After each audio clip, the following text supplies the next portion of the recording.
On nous a vendu l'amour comme un truc magique, un coup de foudre, une évidence. Et pourtant, cette croyance est l'une des plus dangereuses qui existent. Aujourd'hui, on va déconstruire cette idée selon laquelle l'amour ne se choisit pas. Je vais t'expliquer pourquoi cette croyance est toxique et comment, au contraire, faire un choix peut transformer ta vie amoureuse. Bienvenue dans le podcast des divinités. Moi, c'est Whitney, coach, mentor et analyste en design humain. J'aide les femmes à ne plus jamais retourner avec leur mec toxique, à devenir inatteignables par les manipulateurs et à incarner leur don véritable. Ici, on parle de relations toxiques, de mission de vie, de design humain et parfois on pousse même des coups de gueule. À la fin, je te donnerai un exercice puissant pour enfin choisir la relation que tu mérites. Donc, reste bien accroché. L'amour est-il vraiment incontrôlable? Pourquoi cette croyance est un piège? Beaucoup de femmes qui sont dans des relations toxiques et qui n'arrivent pas à s'en sortir ont pour argument: je l'aime trop, c'est plus fort que moi, j'ai jamais aimé quelqu'un aussi fort. Et quand je leur demande: mais pourquoi tu l'aimes? Qu'est-ce qui t'apporte? Silence radio ou réponse floue.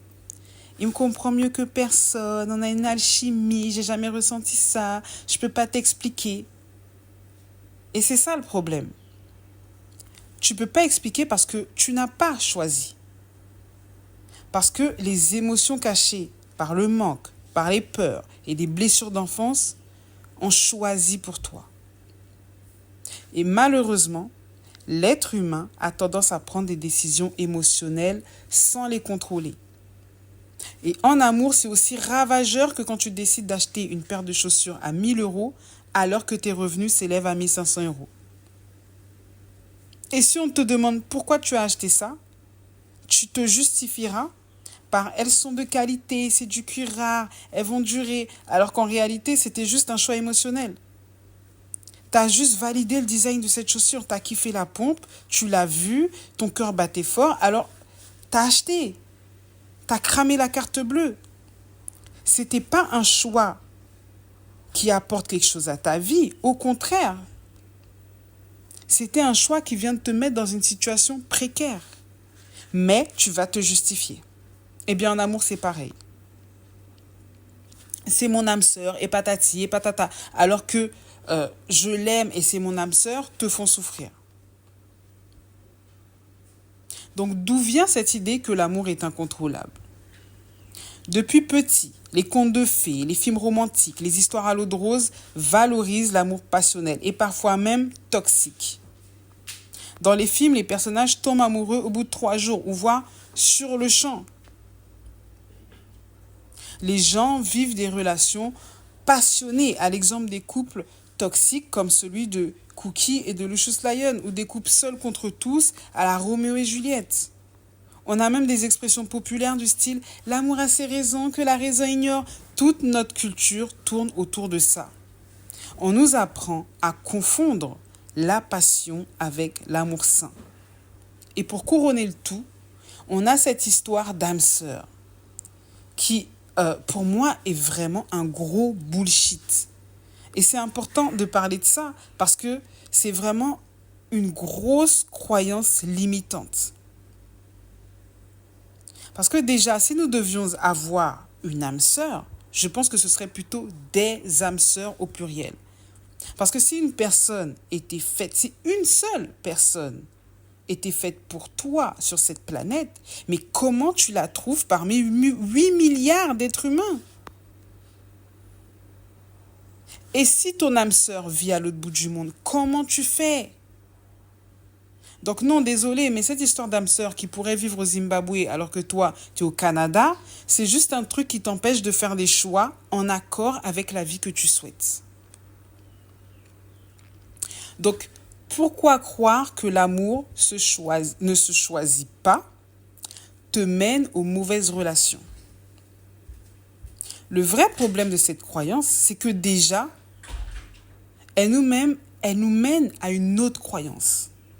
Celle de croire que les histoires d'amour finissent mal.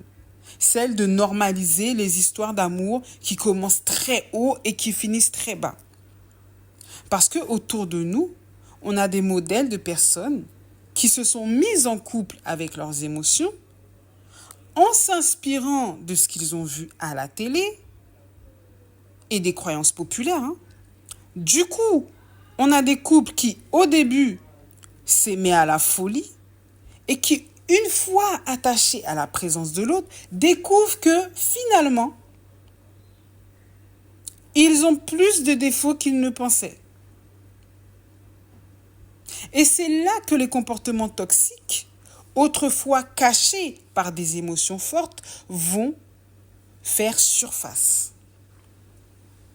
Et viennent nous faire croire que c'est comme ça que les relations amoureuses fonctionnent, qu'au début, tout se passe bien et qu'au fil du temps, l'amour s'estompe. Et vu qu'on y croit, on continue à manifester le même genre de réalité.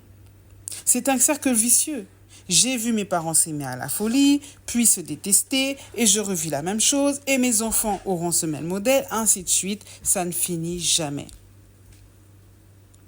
Donc déjà, il y a ça, le fait de penser que les histoires d'amour finissent mal. Ça nous emmène à ça, et ça nous emmène à normaliser le fait que la relation commence très haut et finit très bas en fait. Ensuite, cette croyance, elle va pousser à accepter des comportements toxiques sous prétexte que c'est l'amour. Puisque l'amour est incontrôlable, tu vas croire que les comportements toxiques sont des preuves d'amour. Il me suit partout, c'est parce qu'il m'aime trop. Il me harcèle, c'est parce qu'il m'aime trop. Il est jaloux excessif, il veut me posséder, c'est parce qu'il m'aime trop. Et tu normalises ce type de comportement puisqu'on t'a dit que l'amour, ça rend fou. Alors qu'en réalité, l'amour ne cherche pas à mettre l'autre en cage. L'amour ne cherche pas à posséder ou à contrôler. Mais encore une fois, vu que la plupart des gens, comme toi, pensent que c'est ça et vivent comme ça, c'est le modèle auquel on va se référer. C'est difficile de voir que quelque chose ne va pas dans ce cas-là. Au pire, tu vas commencer à justifier des comportements anormaux par « non, mais il a des blessures ». Ouais, mais ok, on a tous des blessures. C'est pas pour autant qu'on va commencer à enquiquiner le monde entier ou à transformer les autres en notre punching ball. T'es pas né pour devenir le défouloir de qui que ce soit. Donc tu vois, ça empêche de remettre en question un partenaire qui ne nous correspond pas. Et d'ailleurs, j'ai un exemple avec une amie stripteaseuse qui à chaque fois se mettait en couple avec des hommes qui méprisaient son métier. Parce qu'en fait, on pense tellement que l'amour est suffisant et que ça peut tout vaincre qu'on pense que boum, on se met en couple comme ça, quoi. Alors que la meuf, elle est stripteaseuse. La majorité des hommes, la plupart des hommes, en tout cas, avec la mentalité du monde dans lequel on vit, auront des difficultés à accepter ça. Certains vont l'accepter, mais pas tous. Donc, pour se mettre en couple, il faut vraiment faire un choix, surtout quand on est dans ce type de configuration. Mais elle choisissait toujours des hommes qui méprisaient son métier, qui détestaient ce qu'elle fait. Et eux-mêmes, comment ils pouvaient se permettre de choisir une femme qui est stripteaseuse alors que ce n'était pas du tout en accord avec leurs valeurs?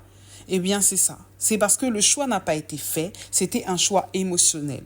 Ils ont vu la fille, ils l'ont trouvée belle, ils ont kiffé. Et peu importe son métier, ils se sont dit, on y va. Allez hop, c'est parti.